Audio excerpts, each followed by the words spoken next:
This is Have Gun, Will Travel for broadcast Sunday, December 21st, 1958.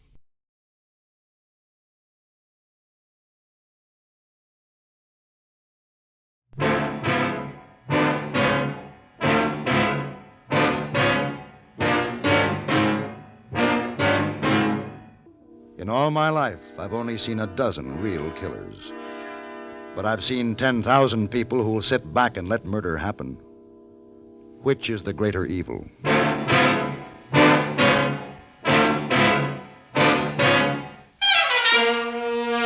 Have Gun, Will Travel. Starring Mr. John Daner as Paladin.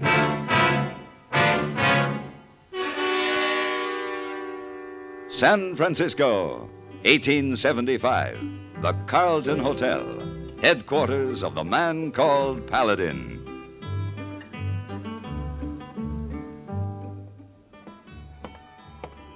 Oh, good afternoon, Mr. Paladin. Good afternoon, Mr. Stanford. Pardon me. Yes. You dropped these by the desk.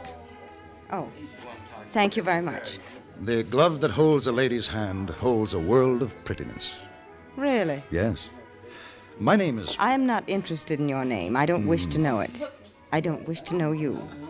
And if I did, this would not be the day, the hour, nor the place. I quite understand. Then if you will kindly release my hand. Oh, of course. Again, thank you very much. Oh, pretty lady, not too impressed with Mr. Paladin. We are all entitled to mistakes, hey boy. Oh, yes, but how often? Seldom the time, the place, and the loved one all together. And husband make three. Telegram come for you. Oh? Answer? Yes. Wire back. Have gun. Will travel.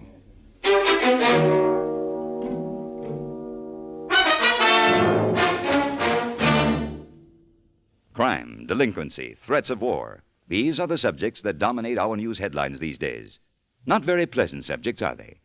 You may say that somebody ought to do something about cutting down on crime and delinquency and in promoting peace among nations, but that there's nothing you personally can do about it.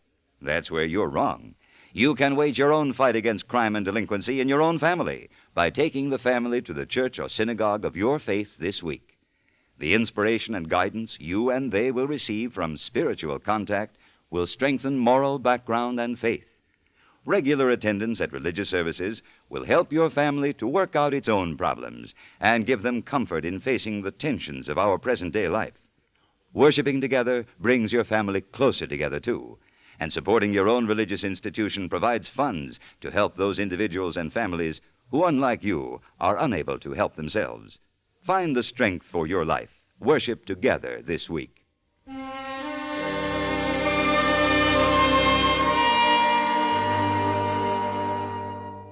In a way, I was sorry to leave San Francisco just as Christmas was coming on.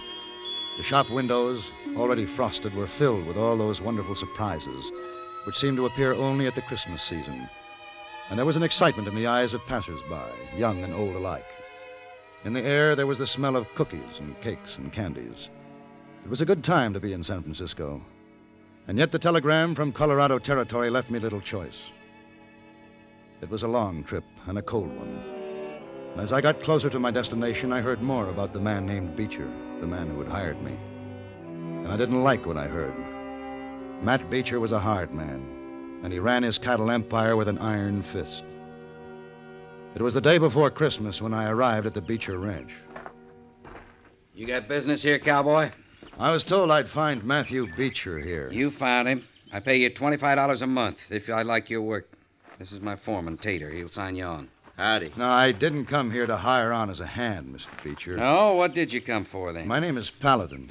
You may remember this. Have gun, will travel. So? Well, you sent me a wire asking my help, something about your boy. As I understand it, he was carried off during the Sioux War 6 years ago. Well, you're too late, mister. I got him back. Just a few days ago, Mr. Paladin. Oh, well, I'm glad everything worked out. It has. Tater, ride him out to the stage trail. He's going to start back now. And Mr. Beecher, it's a long trip from San Francisco. I'll take travel expenses for my trouble. You'll get nothing. Put him off the ranch, Tater. Mr. Beecher? What? Does the boy speak any English?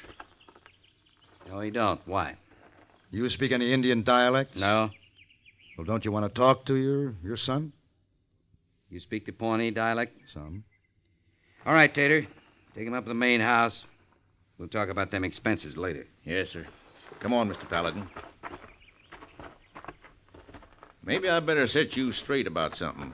What's that? Well, we ain't too sure the boy is Matt Beecher's son. Well, he seems sure enough. Yeah, well, Matt's sure of everything. He found the boy riding off from a small band of Pawnees 3-4 days ago.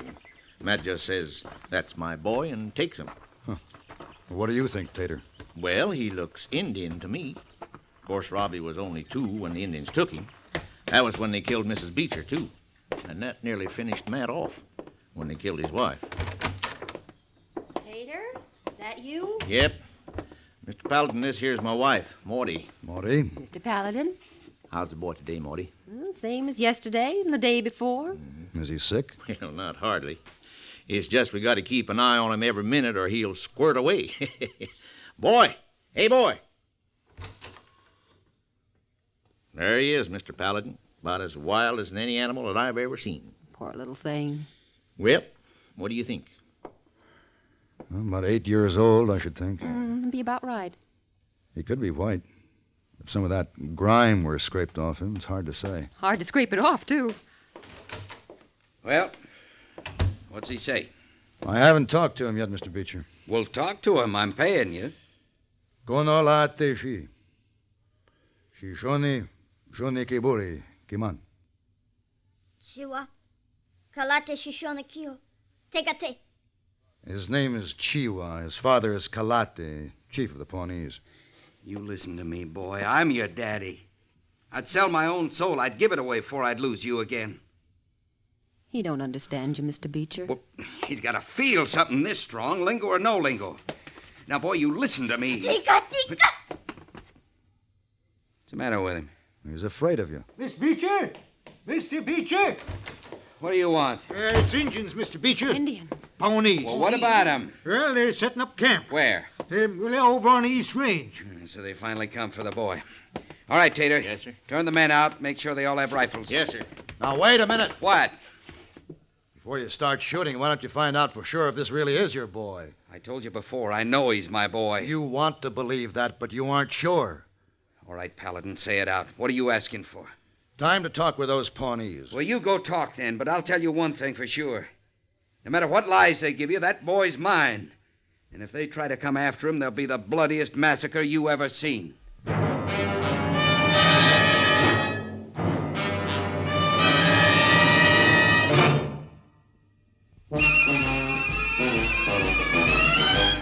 Of all leading filters, cigarettes, Kent filters best, Kent filters best. It makes good sense when you smoke Kent, Kent filters best. Of all of the brands of cigarettes, Kent tastes the best, Kent tastes the best. A richer taste than all the rest, Kent filters best.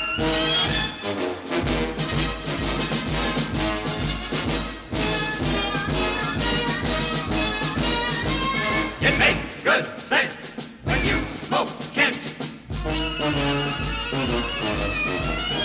Of all leading filter cigarettes, Kent filters best.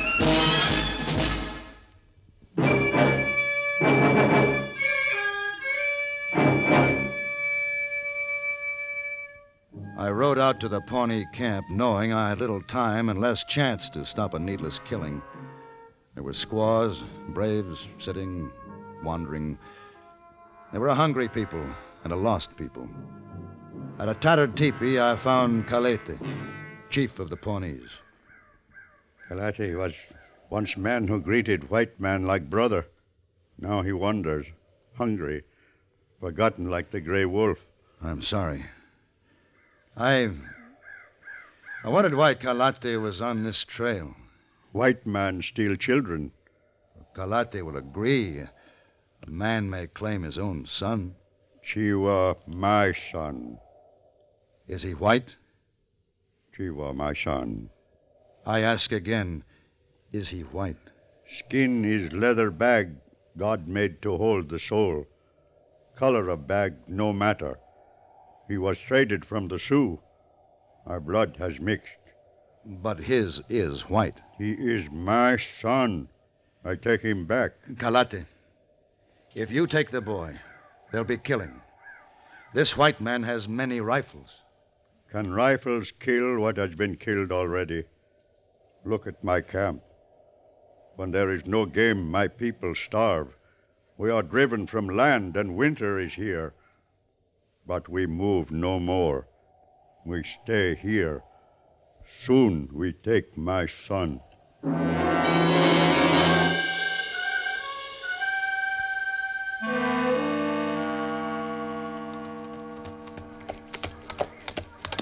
Hello, Monty.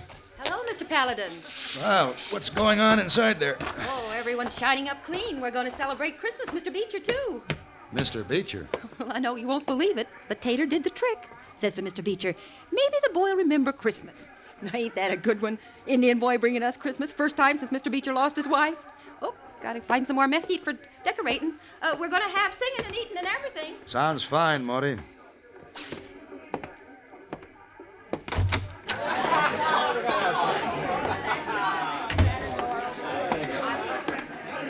Well, Paladin, you see the chief? I talked to him. What'd he say? He's your son. I told you he was.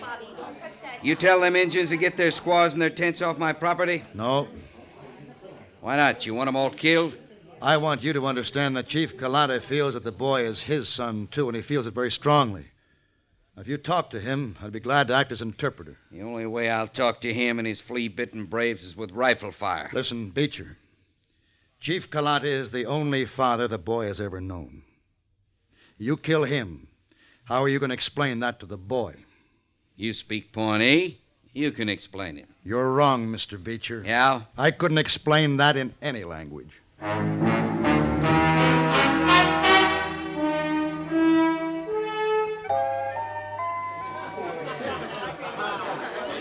Tater, I said rations, not all these fancy victuals. Well, it's Christmas, Mr. Beecher. Now, look. Listen to me, all of you. Listen. If one calf wanders off tonight, we work double tomorrow, even if it is Christmas Day. All right, boys.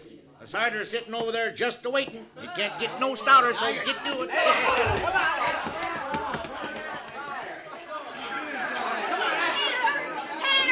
Tater! Maudie, what is it? The boy's gone. Gone? They come and took him. Was it the Pawnees took him? Yes, sir. You knew about this, Paladin. I thought they'd try, but not so soon. Get your rifles. Now, just wait a minute.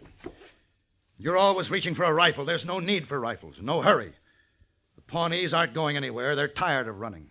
Preaching from a gunslinger. You just been aching to speak a piece. Well, speak it, Paladin. Talk don't mean nothing. Say anything you want. I'll still have the last say. Well, I'm far from being a preacher. But I do know something about killing. Now, these Indians, rightly or wrongly, believe the boy is theirs. And few people love children like the Pawnees. Now, the Chief Kalate might have given up the boy. He knows a wealthy rancher could give the boy more than a starving Indian could, and they're starving. Properly treated, he still might give up the boy. On the other hand, these Pawnees can't run anymore. They're tired. But they would rather die here tonight than give up the child to force. It won't be hard to massacre them. They have no guns. All you have to do is stay out of arrow range.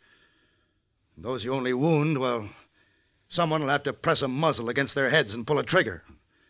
Now, this is no Christmas message. I haven't even suggested that to a starving man, food may carry more weight than rifles. As Mr. Beecher can tell you, sentiments like peace, like goodwill, and love, and brotherhood, they're just words, unless you already know what they mean. And if you don't, even if this were a chapel and I were a preacher, such words would do no good. Well, I ain't got much to say. We're going out to kill some Injuns. One Injun in particular. Anybody that wants can stay here and draw his time, if you think you can find another job. And those who ain't going with me, speak up. Right now.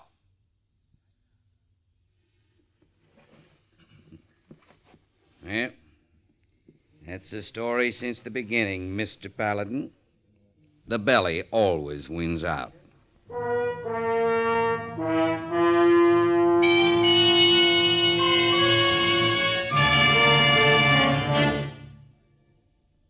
My dear Watson, with all due respect to Sherlock Holmes, let us establish one fact clearly.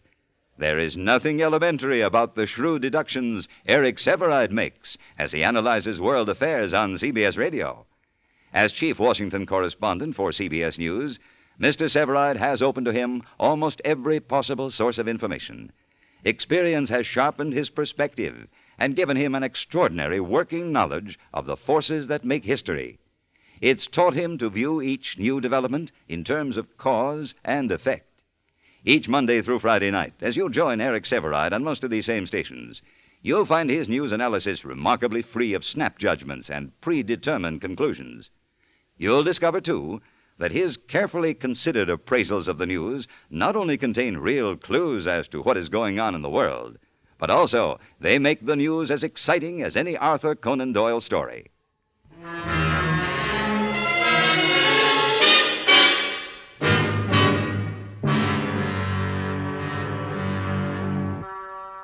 As Beecher's men spilled out of the doorway of the main house to change clothes and get their rifles, I slipped out the back way and, taking the first horse I saw, headed for the Indian camp. Somehow I had to keep Matt Beecher from starting a bloodbath he might not be able to stop. Even as Kalati and I talked, I knew there were horses moving in the darkness beyond the Indians' fires. Beecher's horses. You are a wise man, my son, but we stay. A man without a gun still might run. No place to run. I have forgotten how to kill, but not how to die. But what good does this do the boy? Could he take another father after this? We got the camp surrounded. You want to explain that to the chief, Paladin? He knows it. You going to stand with them instead of with your own people? I asked you a question. I heard you. Tater? Hold up, Tater! Women. Hold your fire, boys. That's Morty. Women, what are they doing here? Mr. Paladin! Over here, Monty. We got food and things for them Indians. There's 15 or 20 of us. Is it all right to come in there? It's the most all right thing in the world, Monty. Come on. All right, ladies. Get your baskets together. What is? Call your squaws, Chief. Call your children. Call the boy. They're bringing food and gifts for your people. Shiva, Holonge, Honemo. Well, they don't look very friendly, Mr. Paladin. I guess you don't look very friendly to them. What do we say? Oh. I'd suggest you try Merry Christmas. Merry Christmas? To Christmas. Monty, this is Kalate. He's the chief of the Pawnees. How do you do? Oh. I only got one pair of hands. Here, you take this basket. Hold on there, Morty. I'm with you. Hello, Tater. Hello, Mr. Paladin. I come in too, Mr. Paladin. Well, Pete. Now, what Beecher's doing is wrong, and I don't care if I do get fired. Well, look, Mr. Paladin, all the men are coming in. Why, Morty, you ain't rightly dressed for riding. Well, none of us took time to change, but you sure don't have to look. Well, Chief, there'll be no bloodletting tonight. Christmas. That's right. They call it Christmas. It's a time of the year when people pretend there is no evil in the world. Yeah, I like. Everybody likes. What about the boy, Chief?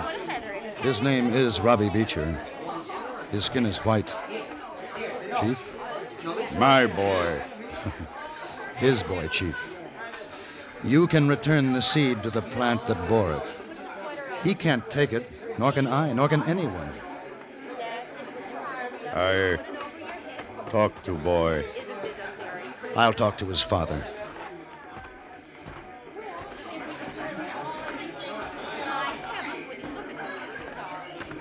Hold it, Paladin.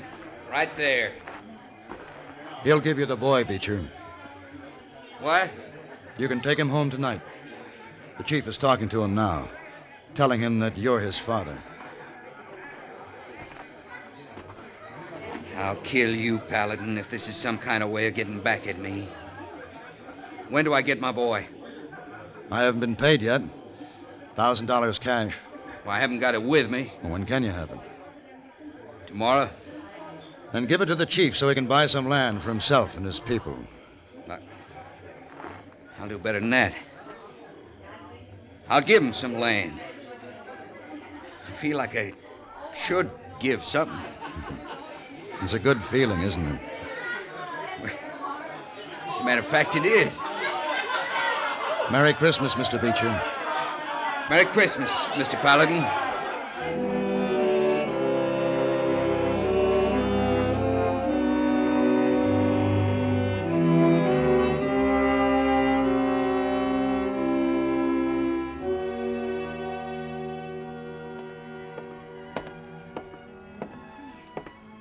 Oh, Mr. Paladin. Good afternoon, hey boy. When you come back? Last night, late. Oh, excuse me. Oh, no. Wait, not her. You met her once, remember? I remember. She's always dropping her glove. Oh, too bad I eat trouble. Oh. I beg your pardon. You dropped your glove. Oh, so I did.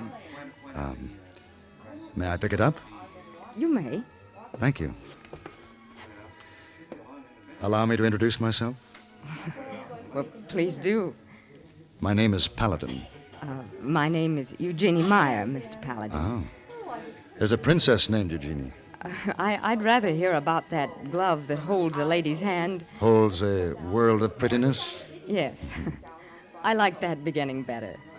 Is there more? Oh, there's a great deal more, I assure you. But one question. Why the change of heart? Well, it's more a change of mind. The change of heart can come later. But why? You were very confident in your rejection the last time we met. Well, you were very confident of yourself, Mr. Paladin. Christmas seems to have humbled you. And me. Then we're both very fortunate. Now we can meet. Yes.